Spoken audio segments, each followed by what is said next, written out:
High, আমি Khalid. C programming টিউটোরিয়ালে তোমাদের সবাইকে স্বাগতম। তো এটা সি প্রোগ্রামিং এর প্রথম টিউটোরিয়াল। আশা করছি আমি তোমাদেরকে ভালো কিছু দিতে পারবো। তো সি প্রোগ্রামিং করার জন্য যেটা প্রথমে জানা দরকার সেটা হলো যে আমরা সি প্রোগ্রামিংকে কিভাবে রান করাই। আমরা সাধারণত সি প্রোগ্রামিং বা যে কোনো প্রোগ্রামিং ল্যাঙ্গুয়েজকে রান করাই কম্পাইলারের মাধ্যমে।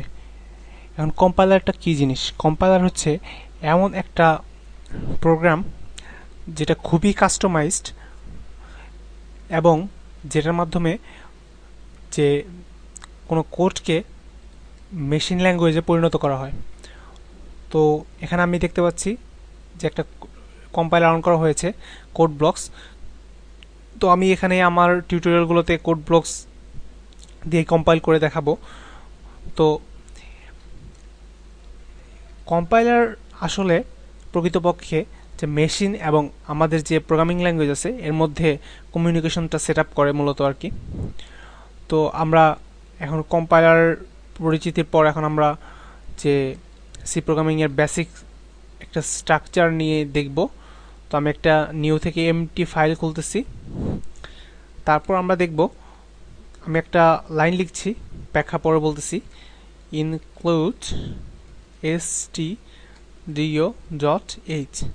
এখানে ইনক্লুড বলতে বোঝানো হচ্ছে যে একটা ফাইলকে ইনক্লুড করব, সেটা হচ্ছে stdio.h is the standard input output .h হচ্ছে হেডার ফাইল, যেটা কিনা এই প্রোগ্রামিং প্যাথের ভিতর আছে, সেটাকে আমরা প্রথমে ইনক্লুড করে নিচ্ছি।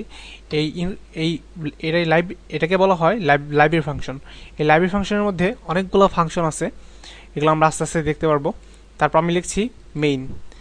এই কথার দ্বারা কম্পাইলার বুঝতে পারবে যে আমার মেইন ফাংশন, যে মেইন যে কাজটা হবে সেটা এই ব্লকের মধ্যে হবে। দুইটা সেকেন্ড ব্র্যাকেটকে একটা ব্লক বলা হয়, একটা স্কোপ বলা হয়। তো সেকেন্ড ব্র্যাকেটের মধ্যে যেটা থাকবে সেটা হচ্ছে একটা স্কোপ। তো এর মাঝখানে আমি লিখতেছি printf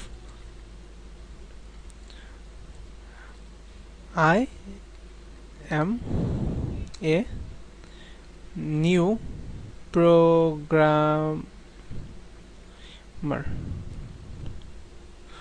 তো প্রিন্টএফ দ্বারা এখানে বোঝানো হচ্ছে যে এটা আউটপুট দিবে, এটা প্রিন্টে শো করবে। তো প্রিন্টএফ হচ্ছে এই stdio এই লাইব্রেরির একটা ফাংশন, আর এই জন্যই এভাবে এই প্রিন্টএফ দিয়ে এই কাজটা করবে। তো আমরা চলেন প্রোগ্রামটা রান করে দেখা যাক কি আউটপুট শো করে। তো এটা প্রথমে সেভ করতে বলবে, tutorial_1 দিয়ে সেভ করলাম। তারপর হ্যাঁ, এখন আমরা দেখতে পাচ্ছি যে I M a new programmer show করতেছে। এখানে কয়েকটা বিষয় মনে রাখার বিষয়, যারা নতুন এদের জন্য স্পেশালি।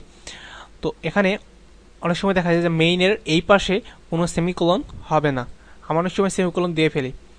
আর যে কোনো ফাংশন বা যে কোনো স্টেটমেন্ট শেষ করার পর একটা সেমিকোলন দিতে হয়। অনেক সময় দেখা যায় যে আমাদের এই সেমিকোলনটা বাদ পড়ে যায়, আর এখানে কোনো সেমিকোলন হবে না, হেডার ফাইলে কোনো সেমিকোলন হবে না, এই স্কোপ শেষে কোনো সেমিকোলন হবে না।